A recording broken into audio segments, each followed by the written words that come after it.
What's going on, everyone? This is Trey with the 3 Ball Pod, and today we're going to be going over a new series that we're going to be starting this offseason, which we're going to be going over every team's offseason outlook, trades, draft, free agency, and then the moves that I think they will end up doing while giving all the options I think they could do. So today we're going to be starting from the bottom of the entire NBA, and then we'll go to the very top. We're going to do this by record-wise, not just by like who won the NBA Finals and who was the worst team or who won the lottery.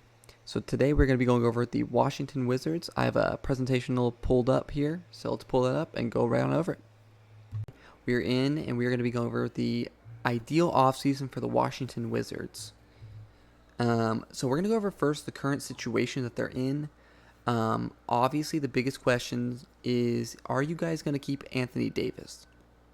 And second of all, is Anthony Davis willing to stay? Then obviously the next question, this should honestly be the top one actually. Who do you take number one overall? I think it's pretty obvious, but we'll be getting into that more later. And then overall, you just need to find an identity for this team and find a direction more so of where you're going with this team. Because you're kind of on two different timelines right now. We've seen that work. We've seen that not work. So really just figuring out what you're going to do and how you're going to make that work. So the roster, you see it here. Pretty solid all-around roster. Very old on some players, or getting kind of in the upper age, and then very young on the other end. You are in a pretty good cap situation, not being over the first apron right now. 34 mil in flexibility, and second apron, lots of flexibility. And you also have the first pick, 51st pick, and 60th pick. So for the draft, these are the options we got to look at. So prospects to look at: AJ DeBonsa being the obvious one, Darren Peterson, Cam Boozer. Those should all be in consideration for the number one overall pick for the Washington Wizards. These other three here are for pick 51, pick 60. These are probably around the range. We got guard Milos Uzin, Rafael Castro, the center, then Keyshawn Hall, guard/forward, basically.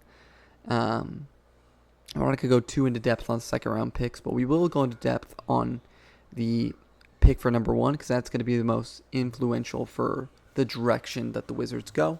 Because honestly, they already have a lot of players. Do you really need both those second round picks? That's a real question that needs to be asked. But looking at the number one overall pick, there is the obvious trade down possibility with Utah. If you can land Ace Bailey in a trade down and get extra picks, you absolutely could do that. It also has to do with the willingness of the Jazz to do that. But that's the only real trade possibility I could see in the draft, minus like putting together seconds and potentially moving up through the second round picks.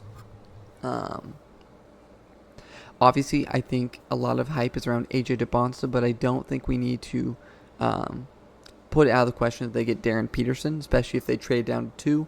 He's an elite 3-level scorer that can defend, has the upside of likes of Shai Gilgeous-Alexander, Anthony Edwards, and a very high floor as well of just being a all-star level guard that can score at all 3 levels and be a good defender. Then Cam Boozer, analytics, like a loving for analytics lovers, basically. This man puts up great stats. He's very physical, just doesn't have the athleticism the other two have, and a lot of debate he does not have the ceiling that the other two have, and I would agree. I think AJ DeBonsa's ceiling is obviously like Hall of Fame player. Darren Peterson, Hall of Fame player. Cam Boozer's, I think, is Hall of Fame, but I think it's less likely. I think you could debate his floor is definitely higher than AJ's. Floor is probably on the same level as like Darren Peterson. I think that could make you be like, well, why Darren Peterson has a sky-high ceiling, but his floor is higher than AJ. I think AJ's ceiling is debatably could be best player in the league, top 3 player in the league, and I just don't quite think Darren Peterson's going to reach that. So next, we're going to look at the trade market. So tradable pieces that the Wizards have, they have Anthony Davis being the key one. There's been a lot of speculation of him being traded and them having interest in trading him before he even plays a game for them. You got Justin Champagnie. There's been rumors about teams like OKC or other contenders wanting to snag the up-and-coming wing. And then, honestly, tradable pieces just being the first pick. If you want to trade down, I don't think you trade past third pick. You need to get one of those top 3 guys to solidify this draft. And you can't get rid of that draft lottery luck. I mean, you don't know how many times you're going to be in that situation. And we all know you can't really depend on Anthony Davis and Trae Young, 2 dudes who have never won a championship. Oh, sorry. Anthony Davis has won a championship. So sorry. I was thinking of Trae Young more so. But Anthony Davis more so about his health. And especially the age he's coming in on. Free agents.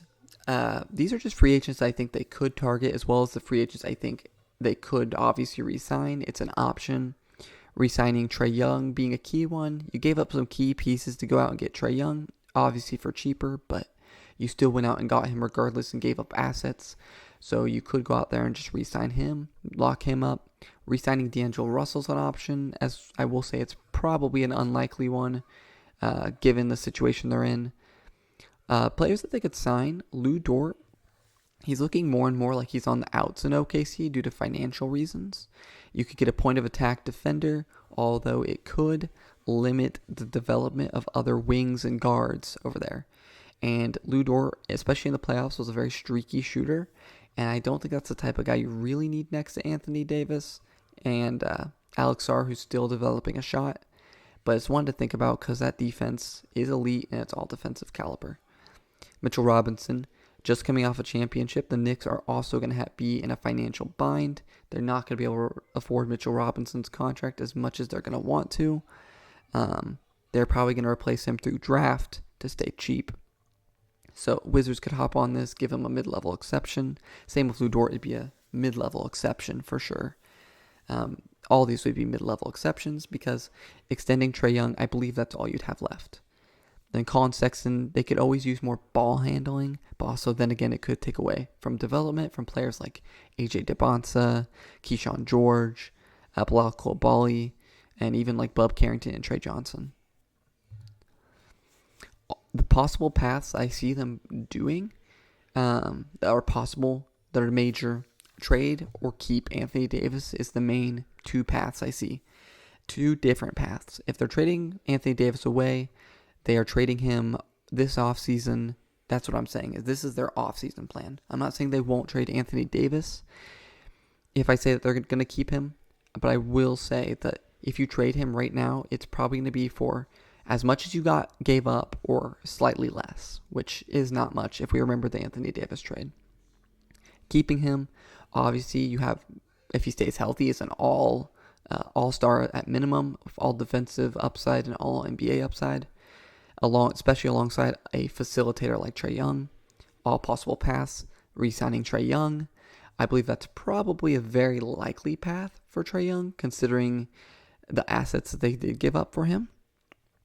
3 paths being drafting AJ, drafting Darren, drafting Boozer, all have their unique possibilities. Trading for other draft picks. I mean, getting together some of your future draft capital to go get draft picks in this draft, or even trading. I guess trading for other draft picks could also be giving up Anthony Davis, giving up maybe signing Trae Young. I don't think that's really going to be in the cards, but it's the offseason, you never know, and it's also the Wizards, so you never know. Maybe they fall in love with Darren Peterson and they realize Darren Peterson and Trae can't play together. I could definitely see them working well together, though, even though they're both ball dominant. And a minor move being trading Justin Champagnie. I've heard a lot of rumors about it. It's something we have to discuss. He is kind of an up-and-coming wing, especially with the emergence of how his brother's been doing. It's definitely something to watch. So my ideal offseason for them is to keep Anthony Davis. You extend Anthony Davis if you can. That's the main question, is if you have the ability to show him that you can be a contender. Well, I think you should keep him. Keep him because his value is just straight up not there right now. Obviously, if you build up his value, he could have all NBA, all defensive value to a team, and you could get so much more for him. So if you could convince Anthony Davis to play for you until like trade deadline, you either prove that you're a contender by then, or at least playoff contender. And then if you aren't, you can improve Anthony Davis's value by then, and then trade him to a contender at that point. I believe they'll also sign Mitchell Robinson to a mid-level exception. That way you have a big man rotation of Anthony Davis, Mitchell Robinson, Alex Sarr. We've seen this league that you need continuous rim protection. So having a lineup of those three continuously being out there would keep constant pressure and defense on the rim. And he is a proven player now. AD would probably want more of a veteran player, so would Trae Young. Mitchell Robinson's a great lob threat for Trae, and I believe Mitchell Robinson could play next to Anthony Davis as well. And Mitchell Robinson is now a champion who just solidified himself. Also want to say congratulations, Knicks, for sure, on their championship. But that offensive rebound was huge for them in the end of the game, and I think he'll do very, very well with the Wizards. This is an obvious one I think I've been hinting towards. Re-sign Trae Young. It doesn't really matter what type of deal it is. I could even see him opting into his $48 million, because personally, I just don't know if he's worth more than that, given his defensive liabilities. But if he is and he does opt out, you do have to re-sign him, even if it's like, honestly, I'd convince him to opt out to sign on like a 30-something mil for longer term, just to keep that cap hit lower year by year, and him have more long-term money coming in. I think it's pretty obvious. I've been kind of hinting at it as well. Draft AJ DeBonsa, number 1 overall. Has the highest ceiling, maybe not the highest floor. Maybe with Anthony Davis, you'd want to draft the guy with the highest floor, which could be Darren Peterson or Cam Boozer maybe. I just can't see Cam Boozer playing next to Anthony Davis. And I really just don't think the Wizards are going to pass up on AJ DeBonsa. 3-level scorer with elite physical traits. Has all the physical tools in the world to be great. And he just has that eye test that you just see. Averaged near 25 points per game in college, which is already impressive on itself. Let D'Angelo Russell walk. I already hinted at that. I just don't see them bringing him back. Except Jameer Watkins' team options. He was a 7-point-per-game scorer last year on not great efficiency, but it was also his rookie year. And rookies that can average 7 points per game, even on a bad team, I mean, he at least deserves that 14th roster spot. Draft Milos Uzon and Rafael Castro with 51 and 60 and put them on two-way deals. Keep Brian Keefe. This one's probably hard for Wizards fans to hear because every Wizards fan, and he was actually voted as the worst coach viewed on by NBA players, so maybe Anthony Davis could end up getting Brian Keefe fired, or someone that doesn't like him. But honestly, I think it's more about roster than it was about him last year. He did make some not bad lineups, but like, he wasn't the best coach last year. It's obvious that you don't get that record by being a good coach. A well-coached team is at least going to make somewhat of a noise. I think we all know his team was tanking last year, and the new tanking rules are in now, so they won't be able to do that again, but they lucked out with that number 1 pick. So let's look at this 14-man depth chart. At point guard, this is starting lineup. Point guard, we got Trae Young. Shooting guard, Bilal Coulibaly. Small forward, AJ DeBonsa. Power forward, Anthony Davis. Center, Alex Sarr. Off the rip, I just think that's a playoff team. I mean, especially if Anthony Davis and Trae Young can get back to a higher level than they were last year. Granted, they were both injured last year, having injury issues. They've had a full offseason to work together with this team. AJ DeBonsa, if he can pan out like a Cooper Flagg or even close to that as a rookie and show that he was supposed to be that number 1 overall pick, along with a defensive front court of Anthony Davis and Alex Sarr, that is going to be a lineup in the East for sure. Even the bench, Trey Johnson scoring. Keyshawn George was a starter last year, a very solid starter. Mitchell Robinson, Bub Carrington, Justin Champagnie, Tristan, I don't know how to say the last name, but I'm not going to butcher it. Cam Whitmore, Jaden Hardy, Jameer Watkins. Some of these guys are buckets. And obviously they could use a little bit more defense. So maybe that's something, if they feel like they're a contender, they address it at the deadline. But I just don't feel like it gets addressed at the offseason. Because I feel like their starting lineup has so much defense. Like Bilal Coulibaly is a good defender. AJ DeBonsa is a solid defender, has upside to be a good defender. Then the 2 front court players. Mitchell Robinson's a good defender. I guess the one argument you could be made is, who will Trae Young be able to play with and who will he not be able to play with? Because everyone else on the bench is kind of a defensive liability. So maybe going out to get a defensive guy at the trade deadline could be the move. especially because the defense was bad last year. So Wizards outlook, I know this is going to sound crazy. The East is kind of open. I think their ceiling is conference finals. That is if everything goes together. Everything. Trae Young is playing at 28 and 11. He's looking like Hawks prime Trae Young. Anthony Davis looking like Lakers. Anthony Davis, he was just like 2 years ago. AJ DeBonsa plays like rookie of the year. And their bench just kind of steps up and are the bucket getters we know they can be while keeping a somewhat good defense. I'm not saying they're championship contenders. I'm saying they're contenders to make the conference finals. But their floor is, I think, at minimum, they're a play-in team with this team. Play-in. So they have such a, wide array. So, the middle could be, I think they'll make the playoffs. that could be a realistic outlook for them. Their title chances this year, I still have low to medium. I think more on the low side for sure. I put medium just to be generous. If things do pan out and you do make the conference finals, that technically makes you a title contender in a sense.